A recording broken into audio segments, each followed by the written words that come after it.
بسم اللہ الرحمن الرحیم ایاک نعبد و ایاک نستعین.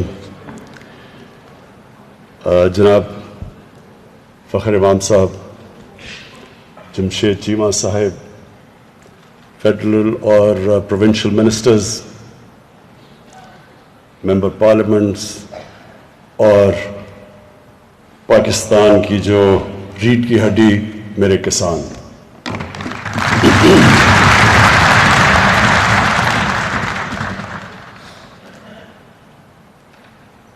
آج جو ہمارا مقصد اس کسان کانفرنس کو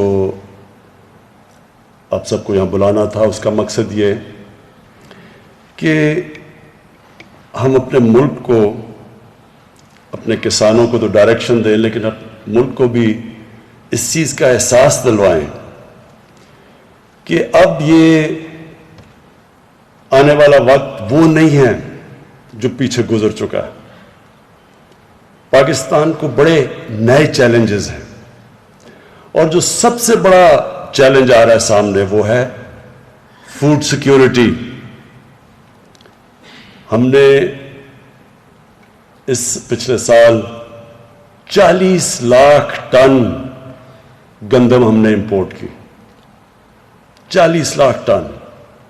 اس کا خرچہ جو ہمیں فورن ایکسچینج میں دینا پڑا، وہ اس ملک میں جو پہلی ڈالرز کی کمی ہے، تو وہ سوچیں کہ اگر ہم اسی طرح چلتے رہے، آبادی ہماری تیزی سے بڑھ رہی ہے، آپ کو پتہ ہے بچوں میں تو ماشاءاللہ ہم خود کفیل ہیں، اور جس ریٹ پہ ہماری آبادی بڑھ رہی ہے، ابھی سے ہمیں تیاری کرنی چاہیے کہ یہ اگلے 5 سال، 10 سال، 15 سال ہم کیسے اپنی آبادی کے لیے اناج پیدا کریں گے. تو اس لیے یہ بڑی امپورٹنٹ ہے، احساس دلوانے کے لیے کہ ایک انسانی معاشرہ وہ جب اس چیز کا سامنا کرتا ہے کہ آگے جا کے مجھے خطرہ ہے، جب انسان کی جو انگریزی میں ٹرم یوز کی جاتی ہے سروائیول انسٹنکٹ، کہ جب اس کو خطرہ نظر آتا ہے تو وہ پھر سوچتا ہے انسان کہ میں اب کیا کروں گا اس کا. تو ابھی سے ہمیں تیاری کرنی چاہیے، اور ابھی سے وہ قدم اٹھانے چاہیے کہ اگر ہم نے آگے اپنے لوگوں کو، اس قوم کو بچانا ہے جو مسئلے مسائل آنے والے ہیں. تو یہ جو فوڈ سیکیورٹی ہے، یہ اصل میں نیشنل سیکیورٹی ہے. ایک ملک جو اپنے لوگوں کو پوری طرح اناج نہ پرووائڈ کر سکے، جس ملک میں لوگ بھوکے ہوں، بچے سٹنٹڈ ہوں، یہ سٹنٹڈ بھی آپ سمجھ لیں کہ یہ ہمارے تقریباً 40% بچے، 40% پاکستان کے بچے وہ اپنے پورے نہ قد پہ پہنچ سکتے ہیں، یا ان کی برین پوری طرح اس طرح بڑھتی ہے کیونکہ ان کو غذا پوری نہیں ملتی. یہ بہت خوفناک فگر ہے. پہلی دفعہ اس کے لیے ہم اب احساس پروگرام میں ایک نیوٹریشن پروگرام لے کے آ رہے ہیں کہ کیسے ہم نے 3 سال تک بچوں کی غذا پوری کرنی ہے تاکہ وہ سٹنٹڈ نہ ہو. کیونکہ تو زندگی میں تو وہ پیچھے رہ گئے نا، کہ اگر نہ ان کا برین صحیح طرح ڈیولپ ہوگا اور نہ ان کا جسم، تو زندگی کی ریس میں تو پہلے وہ پیچھے رہ گئے. تو یہ صرف یہی نہیں ہے، دودھ کا بہت بڑا مسئلہ ہے. میں نے جب آیا تو مجھے کہیں سے کمپلین آئی کہ جی دودھ ہمیں خالص نہیں مل رہا. میں نے چیک کروایا، پتہ چلا زیادہ تر جو دودھ بیچا جا رہا ہے جو پیکٹ میں نہیں ہے وہ کنٹامنیٹڈ ہے. کئی علاقوں میں جب ٹیسٹنگ کروائی گئی تو پتہ چلا وہ دودھ ہی نہیں ہے جو دودھ کے نام پہ بیچا جا رہا ہے. واشنگ مشین میں دودھ بن رہا تھا، یوریا ڈالا جا رہا تھا، عجیب عجیب چیزیں. سوچیں کہ یہ ہمارے بچوں کو اس طرح کی جو اس کی گروتھ کے لیے جو سب سے بنیادی چیز دودھ ہے، وہی اس کو خالص نہیں مل رہا. جب ہم نے سختی کی تو دودھ کی قیمت اوپر چلی گئی. جب خالص دودھ کے اوپر زور لگایا تو جب چیک کیا شہروں کے اندر جو دودھ آتا ہے جب اس کو چیک کیا گیا تو شہروں میں دودھ کی قیمت اوپر چلی گئی. تو پھر سمجھ آئی کہ بہت بڑا مسئلہ ہے ہمارے ملک میں. پھر اور انویسٹیگیٹ کیا تو پتہ چلا کہ ہماری جو گائے بھینسیں جو دودھ دیتی ہیں وہ 6 گنا کم ہیں اور ملکوں سے, چائنا سے, یورپ سے. تو کیا وجہ ہے اس کی؟ پھر جب ہم نے دیکھا تو ہمیں پتا چلا کہ ہم نے کبھی سوچا ہی نہیں کہ اپنی جو ہماری گائے بھینسیں ان کی جینز ٹھیک کریں تاکہ یہاں بھی پیداوار بڑھ جائے. وہ کوئی مشکل کام نہیں تھا, صرف ہمیں اس کے لیے امپورٹ کرنی تھی باہر سے جو سپرم استعمال ہوتا ہے گائے بھینسوں کی جینز ٹھیک کرنے کے لیے. وہ کوئی اتنی بڑی بات نہیں تھی, لیکن کبھی توجہ ہی نہیں دی گئی. اصل میں مسئلہ کیا ہے؟ مسئلہ پاکستان کا ہے, ایک میں انگریزی کی ٹرم ہے ایلیٹ کیپچر. یا جو ملک ہمارا بنا وہ سب کے لیے نہیں بنا, وہ چھوٹے سے طبقے نے کیپچر کر لیا اس ملک کو, وسائل کو بھی, ساری اچھی سہولتیں ان کے لیے, مرات ان کے لیے. کبھی کسی نے چینج کرنے کی کوشش نہیں کی. دیکھیں جب انگریز آیا تھا, انگریز کی غلامی کیا تھی؟ انگریز نے اپنے لیے ایک اسپیشل سسٹم بنائے ہوئے تھے. وہ کنٹونمنٹس میں رہتے تھے, وہاں عام یہاں کے ہندوستانی نہیں جا سکتے تھے. ان کی اپنی سٹینڈرڈ تھی, ان کی تنخواہیں مفت تھی, وہ زیادہ وہ حکمران تھے. ہمارے پیسوں کے اوپر وہ بادشاہ بن کے رہتے تھے, ہم غلام تھے. لیکن جب ہمیں آزادی ملی تو ہمیں کرنا یہ چاہیے تھا کہ ہمارے جو حکمران آئے انہوں نے پھر سب کو بیچ میں, جس کو انکلوسیو کہتے ہیں, سب کو شامل کرنا چاہیے تھا پاکستان کی ترقی میں. وہ نہیں ہوا. انگلش میڈیم ایجوکیشن, میں جب پڑھا تھا تھوڑے سے تھے انگلش میڈیم سکول, باقی اردو میڈیم, سارا انٹلیکچوئل اردو میڈیم سے آتا تھا. دیکھتے دیکھتے انگلش میڈیم بڑھتے گئے اور اردو میڈیم کی سٹینڈرڈ گرتی گئی سرکاری سکولوں کی. پہلے سارے بہترین جو اسکالر سرکاری سکولوں سے آتے تھے, وہ سرکاری سکولوں کی سٹینڈرڈ گر گئی. تھوڑے سے لوگوں کے لیے پرائیویٹ انگلش سکول بن گئے, اچھی تعلیم اور نوکریاں ان کے لیے. کسی نے نہیں سوچا کہ عام آدمی کیسے اس تعلیم سے 21ویں صدی میں جائے گا. اور یہ ہر چیز یہی مسئلہ آیا.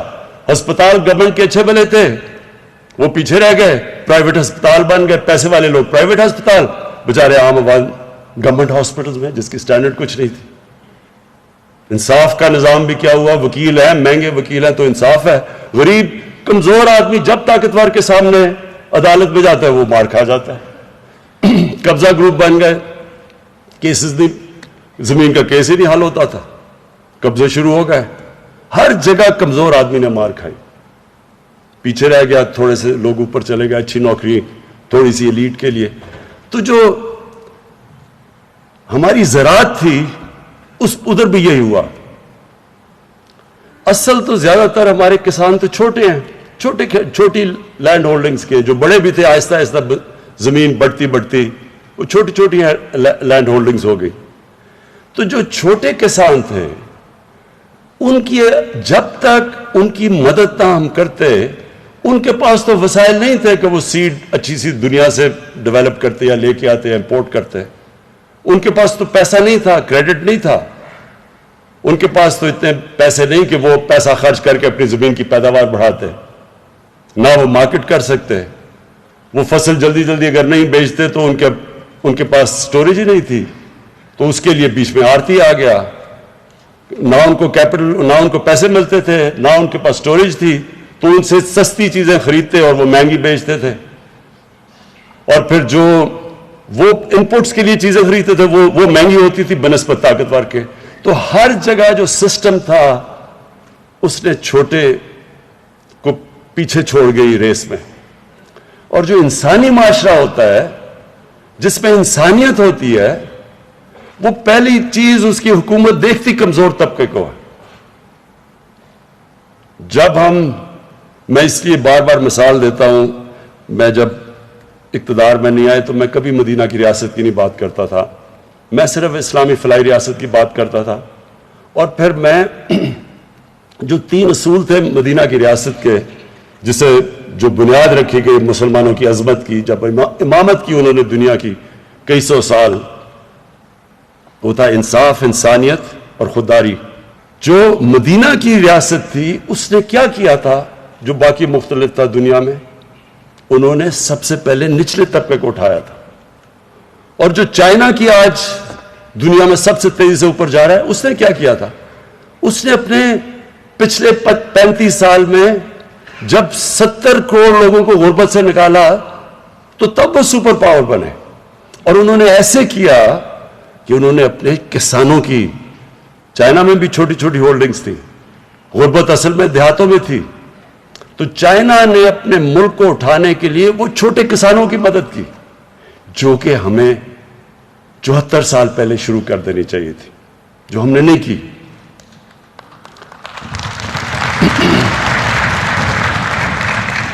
تو آج جو آپ کے سامنے پریزنٹیشن جمشید چیمہ نے کی اور منسٹر فخر امام نے آپ کے سامنے جو زراعت کے اوپر بات کی، میں صرف اس کو سم اپ کر دیتا ہوں کہ وہ ہے کیا۔ اگر ہم اسی طرح چلتے رہے آگے، یہ یقین ڈال لیں کہ ہمیں صرف فوڈ سیکیورٹی اتنا بڑا مسئلہ بن جائے گا کہ یہ ہماری نیشنل انسیکیورٹی بن جائے گی۔ ہم اگر اپنے لوگوں کو، کوئی بھی قوم اپنے لوگوں کو صحیح معنی میں غذا نہیں دے سکتی، وہ کبھی بھی آگے نہیں بڑھ سکتی۔ بھوکے لوگ اگر آپ کے قوم میں اگر 15, 20, 30, 40% بھوکے لوگ رہ جائیں تو وہی قوم کو نیچے لے آئیں گے، اور لانا بھی چاہیے۔ وہ قوم اس کو سزا ملنی چاہیے جو کہ اپنے لوگوں کو کھانا نہیں دے سکتی، ان کی غذا پوری نہیں کر سکتی۔ لہذا آج جو بتایا گیا کہ اگر ہم ایسے ہی چلتے رہے تو آگے ہم اپنے لوگوں کا، ابھی بھی ہمیں امپورٹ کرنا پڑتا ہے کھانے پینے کی چیزیں، لیکن اس ریٹ کے اوپر جب ہم جا رہے ہیں آگے ہمارے یہ مسئلے اتنے بڑھ جائیں گے کہ یہ اصل میں نیشنل سیکیورٹی کا مسئلہ بن جائے گا۔ تو اس لیے آج سے ہم اب فیصلہ کر رہے ہیں کہ ہم نے وہ قدم اٹھانے ہیں جو آگے بجائے یہ کہ ہمارے آگے کھانے کی انسیکیورٹی ہو، ہمارے پاس کھانا نہ ہو، ہم ایکسپورٹر بن جائیں۔ تو میں آج آپ سارے کسانوں کے سامنے ایک بات کہنا چاہتا ہوں۔ دیکھیں، اللہ نے جب فرشتوں کو کہا کہ آدم کے سامنے جھکو، اور شیطان نے کہا کہ میں تو آگ کا بنا ہوا، میں نہیں جھکتا، تو اللہ نے کیا کہا تھا؟ فرشتوں کو کہا تھا کہ تمہیں بھی نہیں پتا کہ میں نے کتنی اس انسان کو صلاحیت دی ہے۔ اللہ نے ہمیں اشرف المخلوقات بنایا ہے، سب سے عظیم مخلوق۔ اس نے ہمارے میں جب فرشتوں کو کہا کہ تمہارے پاس، تمہیں بھی نہیں وہ طاقت دی، جو صلاحیت دی جو انسان کو دی، اس کا مطلب ہم سب میں اللہ نے وہ صلاحیت پیدا کی ہے جو کسی اور اس میں مخلوق کو نہیں دی۔ لیکن اس صلاحیت کو نکالنے کے لیے اللہ نے کوئی کنڈیشنز لگائی ہوئی ہیں، اور وہ کنڈیشن یہ ہے کہ انسان اپنی عقل استعمال کرتا ہے اور انسان محنت کرتا ہے، اور یہ بھی ہے کہ لا الہ الا اللہ، کسی کے سامنے وہ جھکتا نہیں، وہ اپنے پیر پہ کھڑا ہوتا ہے۔ یہ جو انسان کے اندر طاقت آتی ہے جب وہ ارادہ کر لیتا ہے کہ میں نے یہ مثلا ایڈمنڈ ہرلی نے فیصلہ کیا، جو پہلا آدمی چڑھا تھا سب سے اونچے پہاڑ پہ، کہ میں نے اس پہاڑ پہ چڑھنا ہے۔ یاد رکھیں، اس سے پہلے جنہوں نے بھی ماؤنٹ ایوریسٹ کے اوپر چڑھنے کی کوشش کی تھی، یا وہ فیل ہو گئے تھے یا وہ مر گئے تھے، تو جان کی اس کو بازی لگانی پڑی، لیکن اس نے فیصلہ کیا میں نے چڑھنا ہے۔ تو انسان کامیابی تب ہوتا ہے جب وہ ارادہ کر لیتا ہے، کشتیاں جلا دیتا ہے کہ اب میں نے یہ کرنا ہے۔ تو ہمیں پاکستان کو، جو ہم ایک غلط راستے پہ چڑھ گئے، جب ہم نے ایڈ کے اوپر جس طرح ایک منشیات لینے والے کو جو ایڈکشن ہو جاتی ہے، ہمیں بھی ایڈ کی ایڈکشن ہو گئی۔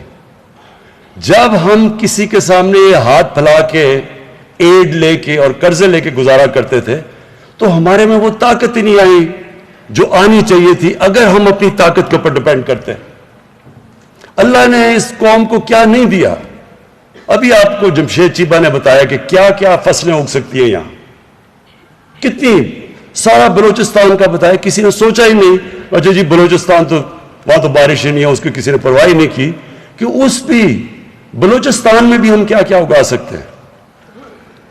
ایسے جب لوگ فیصلہ کر لیتے ہیں تو حالانکہ وہ ہم اسرائیل کو ہم ریکگنائز نہیں کرتے کیونکہ وہ جو ظلم کیا انہوں نے فلسطینیوں پہ, لیکن انہوں نے اس ریگستان کے اندر جو ٹیکنیکس استعمال کی ہیں پانی کی, جو اس نے ریگستان میں جس طرح کی چیزیں اگائی ہیں, تو ہمارے پاس تو وہ اتنا علاقہ پڑا ہوا ہے کیونکہ وہاں علاقہ تھوڑا تھا, بارش بھی نہیں تھی, تو انہوں نے اپنا ذہن لڑا کے اسی ریگستان کو کہاں سے کہاں پہنچا دیا. ہم اللہ کے ایک وہ یہ نعمت ہے پاکستان کی جو اللہ نے ہمارے پہ دی ہے. 12 موسم ہے یہاں, اوپر سے شروع کریں آپ کاراکورم سے اور نیچے تک جائیں تو ہر جگہ پہ ہمارے پاس ہم ہر قسم کی کچھ بھی اگا سکتے ہیں, پھل اگا سکتے ہیں, کچھ بھی اگا سکتے ہیں. لیکن ہم نے کبھی سوچا ہی نہیں اس طرف. آسان تھا وہی جو موہنجو دارو کے زمانے سے جس طرح کی کسان چلے آ رہے تھے وہی ہم ابھی بھی کر رہے تھے, کسی نے کوشش ہی نہیں کی.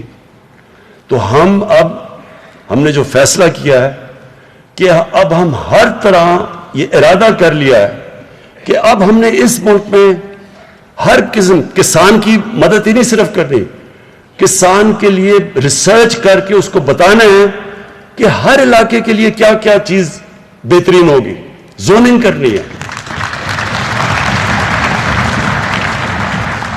اس کے لیے ہمیں سیڈ ڈیولپ کرنا ہے, بیج کو ڈیولپ, ریسرچ کے اوپر اب زور لگائیں گے. شروع میں ہمیں بڑا فائدہ ہے کیونکہ چائنا کے ساتھ سی پیک کے اندر ہم نے فیصلہ کیا ہے کہ سی پیک کے اندر ہم نے شامل کر لیا ہے زراعت کو, کہ ادھر کی جو ٹیکنیکس ہیں وہ ہم لے کے آئیں گے یہاں. فخر مامن نے بتایا کہ ہندوستان میں کسان کتنے زیادہ اس کے پاس امپلیمنٹس ہیں زراعت کے, اور ہمارے پاس صرف ٹریکٹر ہے یا پتہ نہیں حال ہے. تو ہر چین تو اس میں کیونکہ انہوں نے جب غربت کم کی تھی اپنے ملک میں تو سب سے زیادہ زور انہوں نے چھوٹے کسان کے اوپر لگایا تھا, سب سے زیادہ مدد انہوں نے چھوٹے کسان پہ کی تھی. اور جب میں چائنا گیا تھا اور ہم نے ان سے پوچھا کہ انہوں نے کیسے لوگوں کو غربت سے اٹھایا ہے, تو انہوں نے ہمیں پوری طرح بتایا کہ کیسے انہوں نے کینٹونز میں کسانوں کے پاس گئے, کیسے انہوں نے ان کی مدد کی, کس طرح انہوں نے سیڈ ڈیولپ کر کے اس کی مارکیٹ کیا اس کا, یعنی ہر سٹیج انہوں نے ہمیں بتائی. تو اصل میں جو انہوں نے دیہات میں غربت ختم ہی کی, اور آج ہمارے بھی سب سے زیادہ غربت تو دیہات میں ہے, تو وہ ہوگی تب جب ہم خاص طور پہ کسانوں کی تو مدد کریں گے لیکن چھوٹے کسان کی مدد کریں گے, کیونکہ اس کے پاس وہ وسائل نہیں ہیں, اس کے پاس پیسے نہیں ہوتے, وہ قرضے نہیں, بینک اس کو وہ قرضے نہیں دیتے چھوٹے کسانوں کو. اس لیے ہم نے اپنے کامیاب پاکستان کے اندر جو چھوٹے کسان ہیں ان کے لیے ہم نے قرضے بھی رکھے ہیں, جو بڑا زبردست پنجاب نے شروع کیا اور وہ پختونخوا میں ہی آئے گا, کسان کارڈ. یہ ایک بڑا زبردست انیشیٹو لیا ہے, اس سے ڈائریکٹ سبسڈی جائے گی کسانوں کے پاس, یعنی کسی کے ذریعے نہیں جائے گی بلکہ ڈائریکٹ جائے گی سبسڈی. اور یہ کسان کارڈ انشاءاللہ یہ بھی ایک ایسی چیز ہوگی کہ جو ہم پوری ٹریننگ دیں گے اپنے چھوٹے کسانوں کو, وہ بھی ہم نے پورا پلان بنایا ہوا کہ کیسے ہم نے لیٹسٹ ٹیکنیکس, ہمارے لوگ جائیں گے کسانوں کو مدد کریں گے, سمجھائیں گے کہ لیٹسٹ ٹیکنیکس کیا ہیں, اس کا ہم نے پورا پلان بنایا ہوا ہے. ایک منٹ نہیں, ابھی نہیں, ختم کر کے. تو میں نے جو آج اس کسان کنونشن سے جو آپ سے جو آخر میں بات کرنی تھی وہ یہ کہ ہمارے پاس زمین ہے, اور زمین ڈی آئی خان میں بڑی زمین پڑی ہے, چولستان میں خالی پڑی ہے, بلوچستان میں بہت زمین خالی پڑی ہے. کبھی قبائلی علاقے جو اب پختونخوا میں مرج ڈسٹرکٹ اس کا نام رکھ دیا ہے, جو ایکس فاٹا ہے, ادھر زمین پڑی ہے. وہاں ہم نے کبھی سوچا ہی نہیں, کوئی نئی ٹیکنیکس کا ہی نہیں سوچا. جس طرح اب ایک زیتون کا انقلاب آ رہا ہے ان سارے علاقوں میں. میں نے جب میں وہاں ٹریول کرتا ہوں تو میں نے اتنا زیادہ, اتنی جلدی لوگ سمجھ گئے ہیں کہ ان علاقوں میں زیتون بھی اگ سکتا ہے, وہ درخت بھی, اور اس سے ان لوگوں کو کیا فائدہ ہو سکتا ہے. تو وہ پھیلتا ایک انقلاب آ رہا ہے.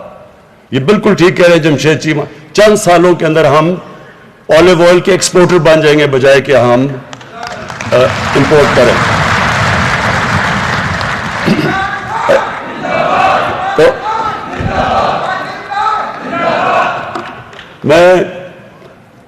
تو میرے میں پورا یہ اپنی قوم پہ اعتماد ہے کہ ایک دفعہ ہم مدد کریں لوگوں کی. ہمارا کام ہے ساری دنیا سے لیٹسٹ انفارمیشن لائیں کسانوں کے لیے, لیٹسٹ ٹیکنیکس لے کے آئیں آپ کے لیے, زوننگ کروائیں کہ کیا کیا اگ سکتا ہے. مثلا میں نے اپنے گھر میں ایووکاڈو لگایا اور میں حیران ہو گیا کہ جتنا بہترین ایووکاڈو اس علاقے میں اگتا ہے. اب ایووکاڈو وہ سبزی ہے جو ساری سبزیوں میں سے سب سے مہنگی سبزی سمجھی جاتی ہے. تو وہ تو ہم یہ علاقہ بالکل زبردست ہے ایووکاڈو کے لیے, کبھی کسی نے سوچا ہی نہیں. یہ آپ ایکسپورٹ کر سکتے ہیں. تو پاکستان میں صرف ہم نے جو آج تک اپنا ذہن ہی نہیں لڑایا اس طرف, کسی نے سوچا ہی نہیں کہ اللہ نے یہ کتنی بڑی یہ ملک ہمیں نعمت دی ہے. ہم نے سوچا ہی نہیں کہ ہم اس کا کیسے پوری طرح اس کا شکر ادا کیسے کریں گے کہ اس کو صحیح معنی میں اس کی قدر کر کے. تو ابھی تک تو ہم نے قدر نہیں کی. تو اب ہمارا پورا پلان ہے, یہ جو میں کنونشن کا صرف آپ کو یہ کہنا چاہتا ہوں کہ اب پوری یہ گورنمنٹ کا زور ہوگا, ساری ہماری اس پہ ریسرچ بھی ہوگی, ہماری پوری توجہ ہوگی, مسلسل ہماری میٹنگز ہوں گی. کسان ابھی جو رہنما ابھی بات کی, انہوں جو ایسوسیشنز کے پریزیڈنٹس ہیں, ان سے ریگولرلی آپ سے انٹریکشن رہے گا کہ آپ کو مسئلے آ رہے ہیں, آپ کے پرابلم سٹوریج کے ہیں, وہ مارکیٹنگ کے پرابلمز ہیں. سب سے بڑا تو مجھے یہ پتا چلا, خوف آیا کہ 30% ہمارے پھل اور ہماری سبزیاں ضائع ہو جاتی ہیں. 30%. اور وہ کیوں ضائع ہو جاتی ہیں کہ نہ وہ ایک سٹوریج نہیں ہے, دوسری ٹرانسپورٹیشن میں وہ چلی جاتی ہے, اور تیسری پھر انتظار جو کرنی پڑتی ہے کسان کا اور ڈائریکٹ مارکیٹس کا, اس کے بیچ میں کوئی کنیکشن نہیں ہے. تو جو چائنا میں ہم جب گئے تو انہوں نے ہمیں کیا بتایا, وہ ایک ٹرم استعمال کرتے ہیں ورچوئل مارکیٹس. ہوتا کیا ہے کہ وہاں ایک مارکیٹ ہوتی ہے, ادھر جاتا ہے کسان, وہ کہتا ہے جی میرے پاس یہ چیزیں ہیں, وہ وہاں کہتا ہے, ادھر سے وہ کنیکٹ کر دیتے ہیں ان کو شہروں کے اندر. ادھر لوگ بیٹھے ہوتے ہیں, وہ انفارمیشن ٹیکنالوجی کا استعمال ہے, آٹومیشن ہے, وہ ادھر سے بتا دیتا ہے. وہ کہتا ہے جی اچھا, وہ پھر اس پہ دکھاتا ہے کہ یہ میرے پاس یہ گائے بھینس ہیں, یہ ہے میں بیچنا چاہتا ہوں. وہ ادھر سے بیٹھ کے بتا دیتا ہے اچھا مجھے یہ چاہیے. سیدھا وہ وہاں سے گیا, وہ سیدھا ادھر, کسان کو بھی پیسے زیادہ مل گئے, اور جو اس کا جو پروڈکٹ ہے وہ سستا مارکیٹ میں بکا, عوام کو بھی فائدہ ہو گیا, سستی چیزیں مل گئی اس کو بھی. یہ جو نئی چیزیں ہیں یہ ساری اب ہم لے کے آئیں گے. کوشش صرف یہ ہوگی کہ کسان خوشحال ہو ہمارا. جب کسان خوشحال ہوگا تو وہ اپنی زمین پہ پیسہ لگائے گا. جس طرح ہم نے فیصلہ کیا کہ ہم نے جو کسان جب گنا شوگر مل پہ لے کے جاتا ہے تو فوری طور پہ پہلے کرشنگ صحیح ٹائم پہ شروع کریں, ڈیلے نہ کریں, اور اس کے بعد اس کو پورا پیسہ دیں, اس کی پوری قیمت دیں. اگر سپورٹ پرائس ہے تو اس کی پوری قیمت ملے, اور اس کے بعد پیسہ فوری دیں. یہ نہ کہ 1 سال تک اس کے پیسہ نہ دیں. صرف اس قانون کی وجہ سے کسانوں کے پاس پیسہ زیادہ آیا. پہلی دفعہ اتنا زیادہ پیسہ ملا, تقریباً 1100 ارب روپیہ. جو ساری چیزیں, گندم کا اچھا پیسہ ملا, چاول کا ملا, مکئی کا ملا, گنے کا ملا. اس سے جو پیسہ گیا 1100 ارب روپیہ کسانوں کے پاس, وہ پیسہ انہوں نے لگایا اپنی فصلوں پہ, اور اس کی وجہ سے گندم بھی ریکارڈ ہوئی, گنا آلموسٹ سیکنڈ ہائیسٹ ہمارا گنا کا ہوا, چاول بھی ریکارڈ ہوا اور پھر مکئی بھی ریکارڈ کراپس ہوئی. تو یہ اس لیے ہوا کہ ان کے پاس پیسہ آ گیا. تو ہماری کوشش یہ ہے کہ جتنا ہم اپنے کسان کو خوشحال کرتے جائیں گے اتنا ہی اس ملک کی پیداوار بڑھتی جائے گی. جتنی ہم اس کو نئی ٹیکنیکس بتاتے جائیں گے, ٹیکنالوجی لے کے آئیں گے, سیڈ ڈیولپ کریں گے, مارکیٹ کریں گے, اتنا ہی وہ خوشحال ہوگا, اتنا ہی ملک کی پیداوار بڑھے گی. آخر میں ایک مولانا رومی نے ایک دفعہ کہا کہ اللہ نے انسانوں کو کہا کہ اللہ نے جب تمہیں پر دیے ہیں شاہین کی طرح اوپر اڑنے کے لیے تو کیوں چونٹیوں کی طرح زمین پہ رینگ رہے ہو. اللہ نے ہم سب کو صلاحیت دی ہے. ہمیں یہ ضرورت نہیں ہے کہ ہم کسی کے سامنے ہاتھ پھیلائیں, ہم کسی کے سامنے جھکیں. ہم سب کے پاس ہمارے پاس ہر چیز اس سے دی ہے. ایک منٹ ہمیں ہر چیز دی اللہ نے. یہ ٹورزم میں ہی صرف ملک اگر صحیح بانے اپنی ٹورزم ڈیولپ کر لے, ہماری آج کل کی ایکسپورٹ سے زیادہ ٹورزم سے پیسہ آ سکتا ہے. کبھی کسی نے سوچا ہی نہیں اس طرف, جس طرح زراعت کی طرف نہیں سوچا, جس طرح ہم نے کبھی انڈسٹری کی طرف نہیں سوچا, جس طرح ہم نے یہ بھی کبھی نہیں سوچا کہ اگر ہم اپنے بچوں کو صحیح تعلیم دیں گے تو وہی ملک کو اٹھا دیں گے. صرف بجائے تھوڑے سے ایلیٹ طبقے کو اچھی تعلیم دیں, کیوں نہ ہم عوام کو دیں. تو یہ جو پاکستان ہے, میرا یہ ایمان ہے کہ اللہ نے یہ ملک ایک خاص مقصد کے لیے بنایا تھا. 27ویں رمضان کو پاکستان بنا تھا. اس کا ایک بہت بڑا انشاءاللہ دنیا میں مقام ہوگا, انشاءاللہ ہوگا. اور یہ قوم پھر ایک دنیا کے لیے مثال بنے گی جو اس کو بننا چاہیے تھا. جب یہ پاکستان بنا تھا تو بڑی سوچ والے ہمارے لیڈر قائد اعظم اور اس سے بڑا جو نظریاتی لیڈر تھے ہمارے علامہ اقبال, انہوں نے یہ ملک جب اس کے لیے انہوں نے جو خواب دیکھی تھی تو انہوں نے ایک عام ملک کی خواب نہیں دیکھی تھی. انہوں نے کہا تھا یہ دنیا کے لیے مثال بنے گا, دنیا کے لیے مثالی اسلامی ریاست بنے گی.